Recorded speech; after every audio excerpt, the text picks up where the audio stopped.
വലിയ മണ്ടത്തരായത്. ഇതെങ്ങനെ ഇങ്ങോട്ട് കയറ്റിയെന്ന് അയാൾ ചോദിച്ചു. അപ്പോൾ ഈ ഷിഫ്റ്റിന് എനിക്ക് പറഞ്ഞേക്കണം മണിക്കൂറിന് പിന്നൊരു കാര്യം എന്ന് വെച്ചിട്ടുണ്ടെങ്കിൽ ഇത് എടുക്കാൻ വന്നിരുന്ന ഒരാൾ അപ്പം തന്നെ ഓക്കെ പറഞ്ഞു. സംഭവം നമുക്ക് മണിക്കൂറിനാ കാശ്, അപ്പോൾ എന്തിനും നമ്മൾ ആ മണി വേസ്റ്റ് ചെയ്യണം. ഒരു നമ്പർ തന്നുണ്ടോ, ഇപ്പോൾ 25, 26, 27 എന്നൊക്കെ പറഞ്ഞിട്ടുണ്ടാവില്ല. അപ്പോൾ അതിൽ ഏതാ നമ്പർ കഴിഞ്ഞപ്പോൾ എഞ്ചിൻ ഓയിലിനകത്ത് ഇച്ചിരി അളവ് കുറഞ്ഞ മാതിരി എനിക്ക് ഫീൽ ചെയ്തു. ഹായ് ഗൈസ്, ഞാൻ വന്നേക്കണേ യു കെയിലെ ഒരു വാൻ ഡെലിവറി നിങ്ങളെ പരിചയപ്പെടുത്താനായിട്ടാണ്. അപ്പോൾ യു കെയിൽ ഒരു ട്രക്ക് ലൈസൻസ് എടുത്തിട്ട് നമ്മൾ ഷിഫ്റ്റിനായിട്ട് ഏജൻസികളെ സമീപിക്കും. അപ്പോൾ ഏജൻസികൾ നമുക്ക് പൊതുവെ ക്ലാസ് 1 ഡ്യൂട്ടിയും ക്ലാസ് 2 ഡ്യൂട്ടിയും തരും. ഈ 2 ഷിഫ്റ്റ് ഇല്ലാതിരിക്കുന്ന സമയത്ത് നമുക്ക് ഇതുപോലെ വാൻ ഡെലിവറിയും തരും. അപ്പം മൊത്തത്തിൽ ട്രക്ക് ഡ്രൈവേഴ്സിന് ഈ വാൻ ഡെലിവറി എടുക്കാനായിട്ട് ഭയങ്കര മടിയാണ്. മടി വേറൊന്നും കൊണ്ടല്ല, ഒന്നാമത്തെ കാര്യം ട്രക്ക് ഡ്രൈവേഴ്സിനെ അപേക്ഷിച്ച് വാൻ ഡെലിവറി ഡ്രൈവർക്ക് വളരെ റേറ്റ് കുറവാണ്. പിന്നെ വേറെ കാര്യം എന്ന് വെച്ചിട്ടുണ്ടെങ്കിൽ മൾട്ടിപ്പിൾ ഡ്രോപ്പ് ഓഫ് ആയിരിക്കും, 10ഉം 15ഉം ഡ്രോപ്പ് ഓഫ് ഉണ്ടാവും. ഇത് ഈ സ്ഥലങ്ങളൊക്കെ ഫൈൻഡ് ചെയ്ത് അവിടെയൊക്കെ പോയി ഡെലിവറി ചെയ്യാനായിട്ട് ഭയങ്കര മൊത്തത്തിൽ മെസ്സപ്പായിരിക്കും. ചിലവരെ വിളിച്ചാൽ എടുക്കില്ല, ചില സ്ഥലങ്ങൾ ഭയങ്കര ഹാർഡായിരിക്കും ഫൈൻഡ് ചെയ്യാൻ. അപ്പോൾ ഇതൊക്കെ കൊണ്ടാണ് ഇവർക്ക് മടി. അപ്പോൾ ഈ ഷിഫ്റ്റിന് എനിക്ക് പറഞ്ഞേക്കണം മണിക്കൂറിന് 16 പൗണ്ടാണ്. അതായത് ഇന്ത്യൻ രൂപയിൽ കണക്ക് കൂട്ടുമ്പോൾ 1600 രൂപയാണ് ഒരു മണിക്കൂറിന് നമുക്ക് പറഞ്ഞേക്കണേ. അപ്പോൾ നമുക്കിനി നമ്മുടെ വീഡിയോയിലോട്ട് പോകാം. അങ്ങനെ രാവിലെ തന്നെ വന്ന് ഓഫീസിൽ നിന്ന് വണ്ടിയുടെ കീയും ഡെലിവറി നോട്ടും കളക്ട് ചെയ്തായിരുന്നു.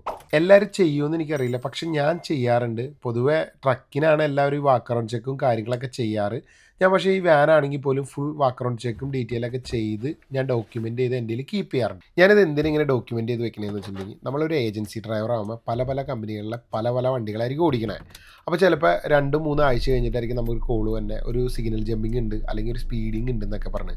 അപ്പോൾ നമുക്ക് കൃത്യമായിട്ടൊരു ഐഡിയ വേണം നമ്മൾ ഏതൊക്കെ വണ്ടി ഏതൊക്കെ ദിവസം ഓടിച്ചെന്നുള്ളത്. ഇത് ഞാൻ പ്രത്യേകം എടുത്തു പറയാൻ കാരണം എന്താണെന്ന് വെച്ചിട്ടുണ്ടെങ്കിൽ, നമ്മുടെ ഫ്രണ്ട് ഇതുപോലെ ഏജൻസി ഷിഫ്റ്റിന് പോയിട്ട് ഒരു 3 ആഴ്ചയ്ക്ക് ശേഷം അവനെ വിളിച്ചിട്ട് പറഞ്ഞു, നിങ്ങളുടെ ഒരു ഓടിച്ച വണ്ടി ഒരു സ്പീഡിങ് അടിച്ചിട്ടുണ്ട്, അപ്പോൾ നിങ്ങളുടെ ഡീറ്റെയിൽ എല്ലാം തന്നെ ലൈസൻസും കാര്യങ്ങളൊക്കെ തന്നെ അവിടേക്ക് DVയിലേക്ക് അയച്ചു കൊടുക്കാനാന്ന് പറഞ്ഞു.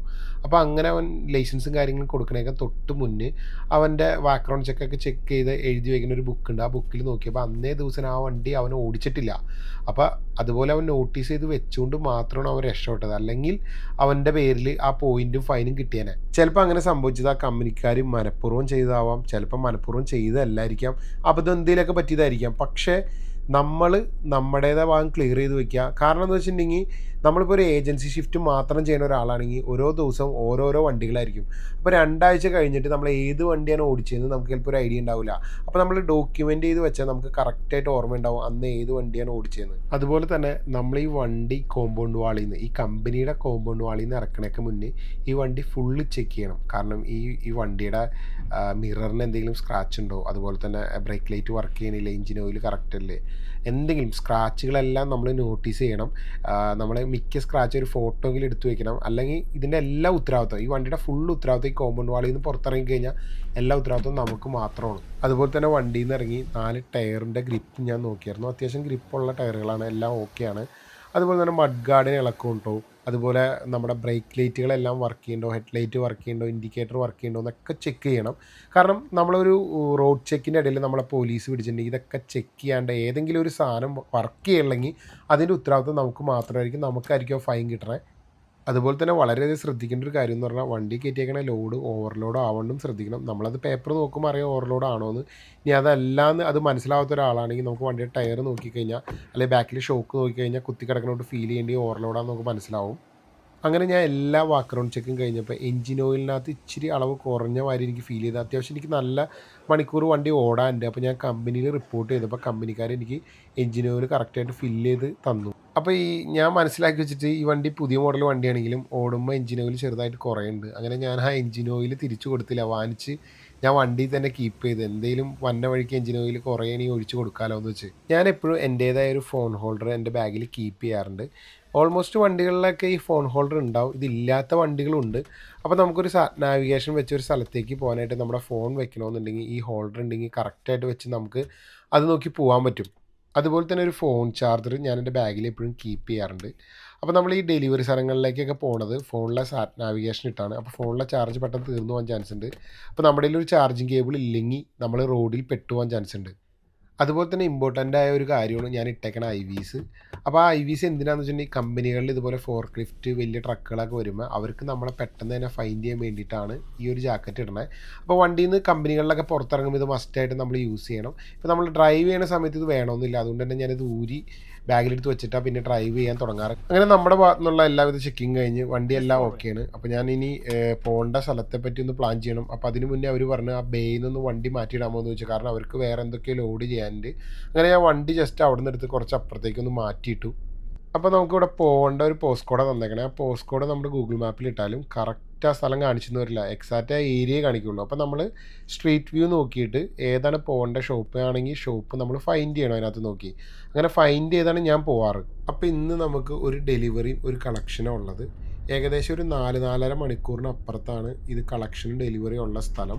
അപ്പോൾ അങ്ങനെ നമ്മൾ യാത്ര അങ്ങോട്ട് തുടങ്ങി. അതുപോലെ തന്നെ കുറേ നാൾക്ക് ശേഷമാണ് ഞാനൊരു മാനുവൽ വണ്ടി ഓടിക്കുന്നത്. ഞാൻ ഓടിക്കുന്ന ഓൾമോസ്റ്റ് ട്രക്കുകളെല്ലാം ഓട്ടോമാറ്റിക്കാണ്. ഞാൻ ഓടിക്കുന്ന മാത്രമല്ല, UK ഓൾമോസ്റ്റ് ട്രക്കുകളെല്ലാം ഓട്ടോമാറ്റിക്കാണ്. ഓൾമോസ്റ്റ് ആണുങ്ങൾക്കെല്ലാം മാനുവൽ വണ്ടിയാണ് ഇഷ്ടം.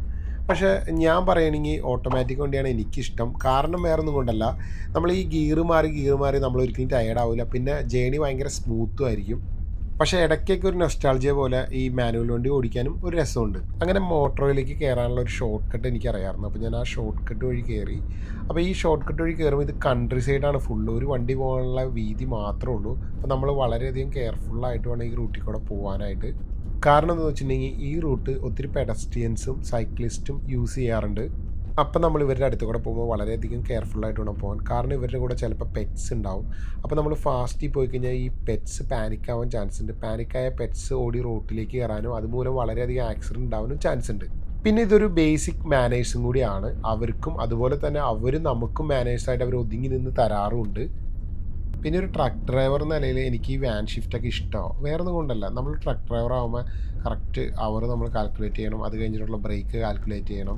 അപ്പോൾ അതൊന്നും ഇതിനകത്ത് വേണ്ട. നമുക്ക് ഇഷ്ടമുള്ള സമയം വണ്ടി ഓടിക്കുകയും ഇഷ്ടമുള്ളപ്പോൾ നിർത്തിയൊക്കെ നമുക്ക് ചെയ്യാം. വേറെ ഒരു കാൽക്കുലേഷനും നമുക്ക് ഇതിനകത്ത് വേണ്ട. കുറച്ചുകൂടി റിലാക്സ്ഡാണ് ഇതുപോലത്തെ വാൻ ഡെലിവറി ഷിഫ്റ്റൊക്കെ ചെയ്യുമ്പോൾ. അതുപോലെ തന്നെ ഈ വണ്ടിക്ക് വലിയ ഹൈറ്റ് ഇല്ലാത്തതുകൊണ്ട് തന്നെ നമുക്ക് ഇഷ്ടമുള്ള വഴികളിലൂടെയൊക്കെ കയറിപ്പോകാം. വീതിയും കുറവാണ്. പക്ഷെ നമുക്ക് ട്രക്കിനാണെങ്കിൽ ഒത്തിരി വഴികളിലൂടെ അങ്ങനെ കയറാൻ പറ്റില്ല. ഹൈറ്റ് നമ്മൾ വളരെയധികം ശ്രദ്ധിക്കേണ്ടതൊക്കെ ആയിട്ട് വരും. അങ്ങനെ നമ്മളൊരു മോട്ടോർവേയിലേക്ക് ജോയിൻ ചെയ്ത് ഇനി നമ്മൾ ഫുള്ള് മോട്ടോർവേ കൂടെ ഉള്ള ജേണി ആയിരിക്കും. പലരും തെറ്റിദ്ധരിച്ച് വെച്ചാൽ മോട്ടോർവേ എന്തോ വലിയ സംഭവമാണെന്നാണ്. മോട്ടോർവേ കൂടെ ഓടിക്കാൻ ഭയങ്കര പാടാണ്, ഭയങ്കര ഡ്രൈവിംഗ് സ്കില്ല് വേണമെന്നൊക്കെയാണ് പലരും തെറ്റിദ്ധരിച്ച് വെച്ചത്. പക്ഷേ ഞാൻ പറയണേ ഈ മോട്ടോർവേ കൂടെ വണ്ടി ഓടിക്കാനാണ് ഏറ്റവും ഈസി എന്ന് ഞാൻ പറയുള്ളൂ. കാരണം ഉണ്ടല്ലോ, വേറെ റൈറ്റ് സൈഡിൽ നിന്നോ ലെഫ്റ്റ് സൈഡിൽ നിന്നോ വേറെ വണ്ടികൾ ഇടറോട്ടിൽ നിന്ന് കയറാനില്ല. നമുക്കൊരു സ്ട്രെയിറ്റ് വേ ആണ്, ഫിക്സഡ് ആയിട്ടുള്ളൊരു സ്പീഡ് ലിമിറ്റ് ഉണ്ട്. അപ്പോൾ അതൊക്കെ വെച്ച് നമുക്കൊരു ക്രൂയിസ് കൺട്രോളിൽ അത് സെറ്റ് ചെയ്തിട്ടുണ്ടെങ്കിൽ നമുക്ക് പിന്നെ ആക്സിലേറ്റർ പോലും തൊടണ്ട, അതങ്ങോട്ട് സെറ്റ് ചെയ്ത് വെച്ച് പോകാം. ഇപ്പോഴത്തെ പുതിയ വണ്ടിയിലാണെങ്കിൽ അഡാപ്റ്റിംഗ് ക്രൂയിസ് കൺട്രോൾ ഉണ്ട്. ഫ്രണ്ടിലെ വണ്ടി നിൽക്കുമ്പോൾ ഓൾമോസ്റ്റ് നമ്മുടെ വണ്ടിയും സ്റ്റോപ്പ് ആയിക്കോളും ഓട്ടോമാറ്റിക്കലി. മറിച്ചൊരു കൺട്രി സൈഡിൽ കൂടെ നമ്മൾ ഡ്രൈവ് ചെയ്യണമെങ്കിൽ വളരെ ശ്രദ്ധ വേണ്ട ഒരു കാര്യമാണ്. കാരണം ലെഫ്റ്റ് സൈഡിൽ നിന്ന് റൈറ്റ് സൈഡിൽ നിന്ന് ക്രോസ് റോഡിൽ നിന്ന് പെട്ടെന്ന് വണ്ടികൾ കയറി വരാം.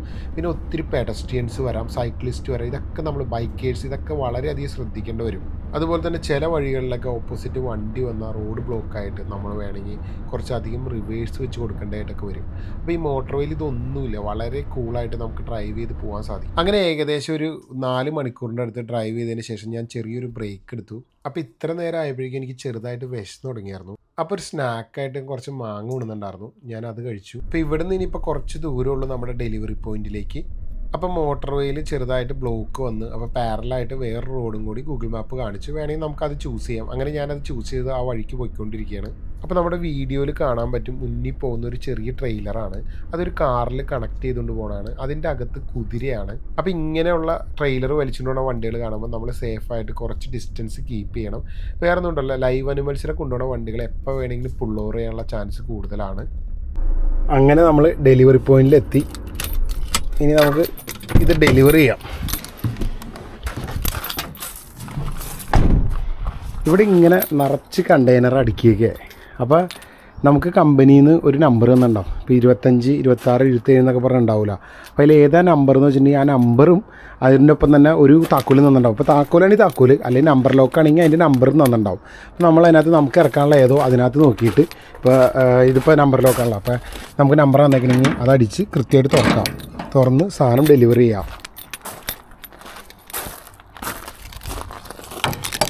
പിന്നെ നമുക്ക് തുറന്ന് ഡെലിവറി ചെയ്യാം. അപ്പോൾ ഇത്രയും സാധനങ്ങളാണ് നമുക്കിവിടെ അൺലോഡ് ചെയ്യാനുള്ളത്.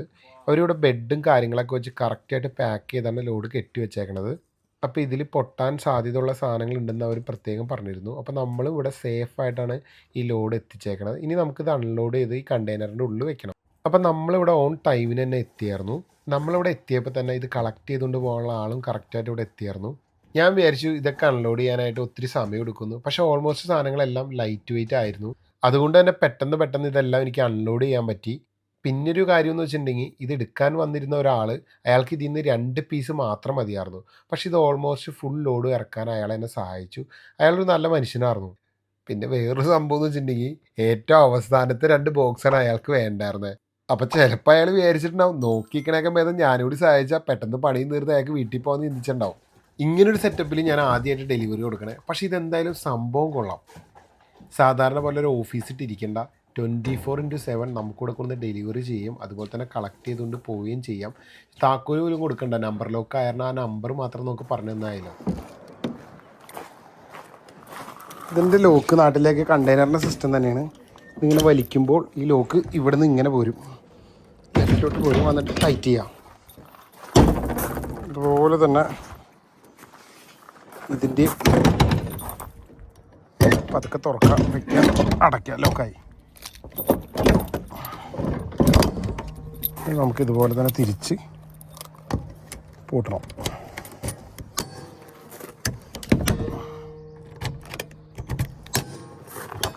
അപ്പം നല്ല സെറ്റ് ലോക്കായി. അങ്ങനെ നമ്മുടെ ഇന്നത്തെ ഡെലിവറി കഴിഞ്ഞ് ഇനി തിരിച്ച് വീട്ടിലേക്ക് പോവാം. എന്തായാലും ഈ സംഭവം എനിക്ക് ഭയങ്കര ഇഷ്ടപ്പെട്ടു. ഇത് ബിസിനസ്സുകാർക്ക് മാത്രമല്ല നമ്മളെപ്പോലുള്ള സാധാരണക്കാർക്കും ഇത് വാടകയ്ക്ക് എടുക്കാം. കാരണം UK വെതർ നമുക്കറിയാം, 6 മാസം വിൻ്ററും 6 മാസം സമ്മറുമാണ്. സമ്മർ എക്സ്പ്ലോർ ചെയ്യാൻ വേണ്ടി നമ്മൾ ഒത്തിരി സാധനങ്ങൾ വാങ്ങാറുണ്ട്. കയാക്ക്, സൈക്കിള്, അതുപോലെ തന്നെ ടെൻറ്റ്. ഇതെല്ലാം വിൻ്റർ ആയി കഴിയുമ്പോൾ നമുക്ക് ബാധ്യത, വീട്ടിൽ വയ്ക്കാൻ സ്ഥലമില്ല. അങ്ങനെയുള്ളവർക്ക് ഈ ഒരു കണ്ടെയ്നർ റെൻറ്റിനെടുത്ത് നമ്മുടെ സാധനങ്ങളെല്ലാം ഇവിടെ കൊണ്ട് സെക്യൂർഡായിട്ട് വെക്കാൻ പറ്റും. അപ്പോൾ ഈ ഒരു ഏരിയ മൊത്തം കണ്ടെയ്നറുകൾ കൊണ്ട് നിറഞ്ഞേക്കണം. എല്ലാ കണ്ടെയ്നറിനും കൃത്യമായിട്ട് നമ്പർ ഇട്ടിട്ടുണ്ട്. അപ്പോൾ പല വീട്ടുകാരും വന്ന് ഇതിൻ്റെ ഇടയിൽ കൂടെ എടുത്തുകൊണ്ട് പോകണം നമുക്ക് കാണാൻ പറ്റും. അതുപോലെ തന്നെ 24/7 ക്യാമറ മോണിറ്റർ ചെയ്തുകൊണ്ടിരിക്കുന്നതെല്ലാം. അപ്പോൾ ഇതുപോലുള്ള ഫെസിലിറ്റീസ് UK എല്ലാ ഭാഗത്തും നമുക്ക് കാണാൻ സാധിക്കും. അപ്പോൾ ഇങ്ങനെയുള്ള ഫെസിലിറ്റീസ് നിങ്ങൾക്ക് ആവശ്യമുണ്ടെങ്കിൽ നിങ്ങളുടെ ലോക്കൽ ഏരിയയിൽ ഒന്ന് അന്വേഷിച്ചാൽ മതി. നമുക്ക് നാഗൂടി ഒറ്റ ഡെലിവറി ഉണ്ടായിരുന്നുള്ളൂ. അപ്പോൾ ആ ഡെലിവറി കഴിഞ്ഞ് തിരിച്ച് കമ്പനിയിലേക്ക് ഇറങ്ങിയപ്പോൾ നമുക്ക് കമ്പനിയിൽ നിന്ന് ഒരു കോൾ വന്നു. സംഭവം വേറെ ഒന്നുമല്ല, തൊട്ടടുത്ത് തന്നെ ഒരു കളക്ഷൻ ഉണ്ട്. അപ്പോൾ അതും കൂടി ഒന്ന് എടുത്തുകൊണ്ട് വരുമെന്ന് നമ്മുടെ അടുത്ത് അവർ റിക്വസ്റ്റ് ചെയ്തു. സത്യത്തിൽ നമുക്കത് ചെയ്യേണ്ട കാര്യമില്ല. കാരണം എന്ന് വെച്ച് കഴിഞ്ഞാൽ എനിക്കിന്ന് അലോക്കേറ്റ് ചെയ്ത് തന്നേക്കണ ജോലി എന്ന് പറഞ്ഞിട്ടുണ്ടെങ്കിൽ ഇത് ഡെലിവറി ചെയ്യുക, ഒറ്റ ഡെലിവറി ഉള്ളൂ, അത് ഡെലിവറി ചെയ്യുക, തിരിച്ചു വരാമെന്നുള്ളതാണ്. ഞാനപ്പോൾ തന്നെ ഓക്കെ പറഞ്ഞു. സംഭവം നമുക്ക് മണിക്കൂറിനാണ് കാശ്. അപ്പോൾ എന്തിനും നമ്മൾ ആ മണി വേസ്റ്റ് ചെയ്യണം.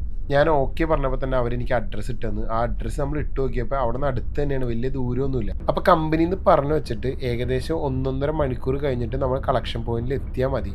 എന്നാലാണ് നമുക്ക് കളക്ട് ചെയ്യാനുള്ള സാധനം അവിടെ റെഡി ആവുള്ളൂ. നമ്മൾ മോട്ടോറേക്കൂടെ ലോങ് ജേർണി ട്രാവൽ ചെയ്യുമ്പോൾ നമ്മുടെ നാട്ടിലെ പോലെയൊക്കെ സൈഡിൽ നിർത്തി നമുക്ക് റെസ്റ്റ് എടുക്കാൻ പറ്റില്ല. അപ്പോൾ ഇതുപോലത്തെ സർവീസ് സ്റ്റേഷനുകളിൽ റോഡ് സൈഡിൽ നമുക്ക് കാണാൻ പറ്റും. അപ്പോൾ നമ്മൾ അവിടെ കയറി കഴിഞ്ഞാൽ 2 മണിക്കൂർ ഫ്രീ ആയിട്ട് നമുക്ക് വണ്ടി പാർക്ക് ചെയ്ത് റെസ്റ്റ് എടുക്കാൻ പറ്റും. അതുപോലെ തന്നെ ഫ്യൂല് ഫില്ല് ചെയ്യാൻ പറ്റും. പിന്നെ ഒത്തിരി ഷോപ്പുകൾ നമുക്ക് ഇവിടെ കാണാൻ പറ്റും. ടോയ്ലറ്റ് സജ്ജീകരണങ്ങളും കാണാൻ പറ്റും. അപ്പോൾ നമ്മളിവിടെ കയറുമ്പോൾ ശ്രദ്ധിക്കേണ്ട കാര്യം എന്ന് പറഞ്ഞിട്ടുണ്ടെങ്കിൽ കാറുകൾക്ക് വേറെ പാർക്കിങ്ങും അതുപോലെ ട്രക്കുകൾക്ക് വേറെ പാർക്കിങ്ങുമാണ്. അപ്പോൾ എനിക്ക് ഇത്ര സമയമുള്ളതുകൊണ്ട് ഞാൻ വിചാരിച്ചു ഇവിടെ തൊട്ടടുത്തുള്ള സർവീസിൽ കയറാം. അപ്പോൾ എന്തെങ്കിലും വാങ്ങിച്ച് കഴിക്കുകയും ചെയ്യാം, ഒന്ന് ടോയ്ലറ്റിലൊക്കെ പോയി ഫ്രഷ് ആവുകയും ചെയ്യാം. നമ്മളിവിടെ കയറുമ്പോൾ ശ്രദ്ധിക്കേണ്ട ഒരു കാര്യം എന്ന് പറഞ്ഞാൽ 2 മണിക്കൂറത്തേക്ക് മാത്രമേ നമുക്ക് ഫ്രീ പാർക്കിംഗ് ഉള്ളൂ. അതിൽ കൂടുതൽ ടൈം ഇവിടെ സ്പെൻഡ് ചെയ്യണമെന്നുണ്ടെങ്കിൽ നമ്മൾ പാർക്കിംഗ് ടിക്കറ്റ് എടുക്കേണ്ടി വരും. നമ്മൾ ഈ സർവീസിലൂടെ എൻ്റർ ആകുമ്പോൾ തന്നെ നമ്മുടെ നമ്പർ പ്ലേറ്റ് സ്കാൻ ആവുന്നുണ്ട്. അതുപോലെ തന്നെ ഇതിൽ നിന്ന് എക്സിറ്റ് ആയി പോകുമ്പോഴും നമ്മുടെ നമ്പർ പ്ലേറ്റ് സ്കാൻ ആവുന്നുണ്ട്. ഇത് വെച്ചിട്ടാണ് നമ്മൾ എത്ര നേരം ഇവിടെ സ്പെൻഡ് ചെയ്തു എന്നുള്ളത് ഇവർ കാൽക്കുലേറ്റ് ചെയ്യണത്. അപ്പോൾ അങ്ങനെ നോക്കുമ്പോൾ കൂടുതൽ നേരം നമ്മളിവിടെ സ്പെൻഡ് ചെയ്തിട്ടുണ്ടെങ്കിൽ അതിൻ്റെ ഫൈൻ പേപ്പർ, ഇതൊരു കമ്പനിയുടെ പേരിലുള്ള വണ്ടിയാണെങ്കിൽ കമ്പനിക്ക് വരും, അതൊരു പേഴ്സൻ്റെ പേരിലാണെങ്കിൽ ആ പേഴ്സന് വരും. അപ്പോൾ ഇതൊരു വലിയ സർവീസ് സ്റ്റേഷനല്ല, ചെറിയൊരു സർവീസ് സ്റ്റേഷനാണ്. എങ്കിൽ പോലും ഇതിൻ്റെ അകത്ത് അത്യാവശ്യം ഷോപ്പുകളൊക്കെ ഉണ്ട്. അപ്പോൾ ഞാനിവിടെ ഒരു ബർഗർ വാങ്ങാൻ വേണ്ടി മെക്ഡി കയറാമെന്ന് വിചാരിച്ചു.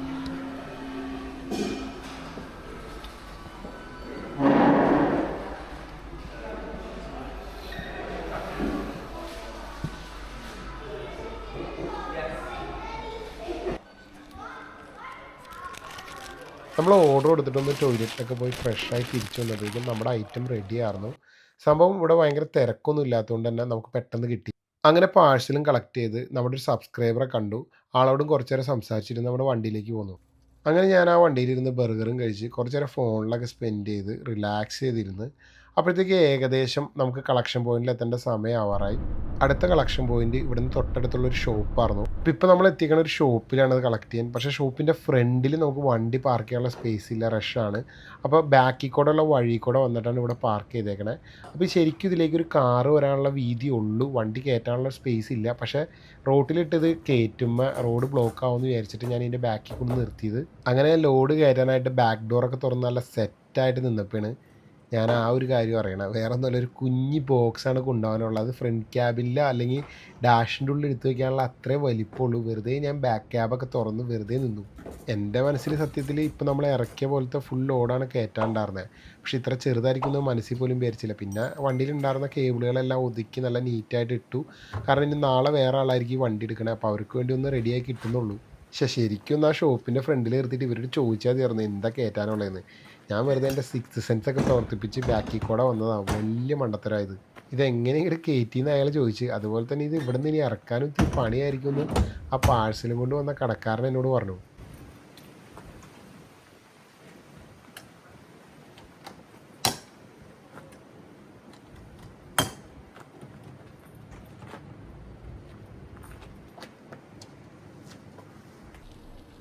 ആ കടക്കാരൻ പറഞ്ഞു വിട്ട് തന്നെ ഇവിടുന്ന് ഇറക്കാൻ ഞാൻ കുറച്ച് കഷ്ടപ്പെട്ടു.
അങ്ങനെ നമ്മൾ വീണ്ടും തിരിച്ചു. ഇനി ഇവിടുന്ന് ഒരു 4-4.5 മണിക്കൂറിന് മുകളിൽ വരും കമ്പനിയിലേക്ക്.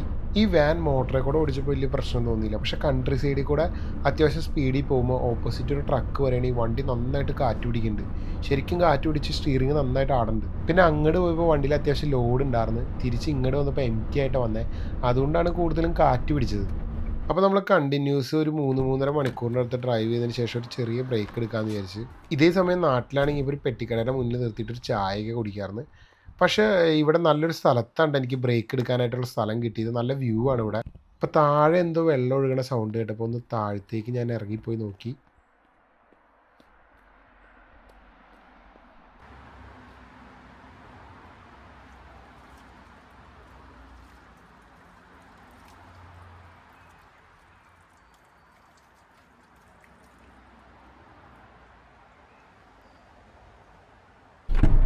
ഇതിൻ്റെ ഡീസൽ എവിടെ അടിക്കണേന്ന് ആണ് കണ്ടുപിടിക്കാൻ ബുദ്ധിമുട്ട്. കാരണം ഈ വണ്ടിയുടെ സാധാ ഈ സൈഡിലാണ് വന്നെ, ഈ സൈഡിലില്ല. അപ്പോൾ നമ്മൾ വിചാരിക്കും അപ്പുറ സൈഡിലുണ്ടെന്ന്, ഈ സൈഡിലുണ്ടെന്ന് വിചാരിക്കും. അങ്ങനെ നമ്മൾ ഈ സൈഡിൽ പോയി നോക്കിയാൽ ഈ സൈഡിലും പ്രത്യേകിച്ച് ഒരു ഹോളില്ല. അപ്പോൾ ഇത് വന്ന എവിടെയെന്ന് വെച്ചിട്ടുണ്ടെങ്കിൽ ഡോറ് തുറന്നിട്ട് ഇത് ഇവിടെയാണ് വന്നത്. ഇതിൻ്റെ ഡീസൽ ക്യാപ്പ് വന്നത്. എന്നിട്ട് ഇവിടെ തുറക്കണം, അങ്ങനെ വന്നെ.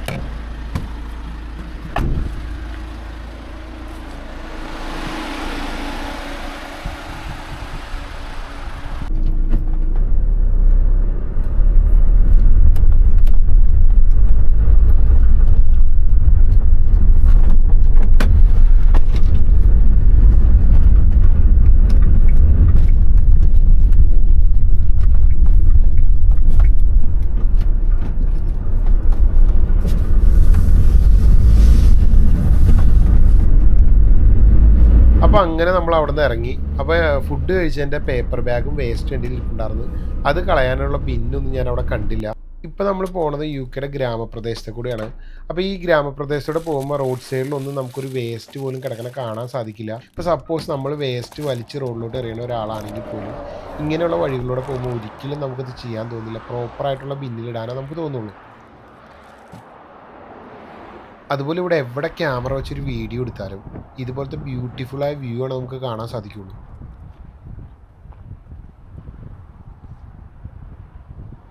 അതുപോലെ തന്നെ ഇവിടെയുള്ള ആൾക്കാരും വളരെ ഇന്നസെൻ്റ് ആയ ആൾക്കാരെ പോലെയാണ് എനിക്ക് ഫീൽ ചെയ്തേക്കണത്. ഇതുപോലുള്ള സ്ഥലങ്ങളും ഇതുപോലുള്ള വഴിക്കൂടെയുള്ള ട്രാവലും നമുക്കൊരിക്കലും നമ്മുടെ നാടിനെ മിസ് ചെയ്യിക്കില്ല.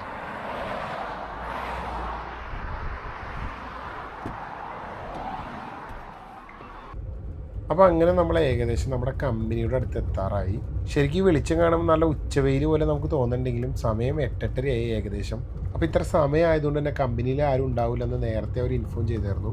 അപ്പോൾ അവിടെയുള്ള സെക്യൂരിറ്റിയിൽ വണ്ടിയുടെ താക്കോൽ കൊടുത്തിട്ട് പൊക്കോളാൻ എൻ്റെ അടുത്ത് പറഞ്ഞേക്കണേ. അപ്പോൾ അങ്ങനെ ഇന്നത്തെ ഷിഫ്റ്റ് ഇവിടെ തീരെയാണ്. അങ്ങനെ വണ്ടിയുടെ താക്കോലും പേപ്പറൊക്കെ ഞാൻ കമ്പനി കൊണ്ട് ഏൽപ്പിച്ച്. അപ്പോൾ ഇന്നത്തെ പരിപാടി എന്ന് പറഞ്ഞിട്ടുണ്ടെങ്കിൽ എൻ്റെ വണ്ടി എടുത്ത് വീട്ടിലേക്ക് പോകാമെന്നുള്ളതാണ്.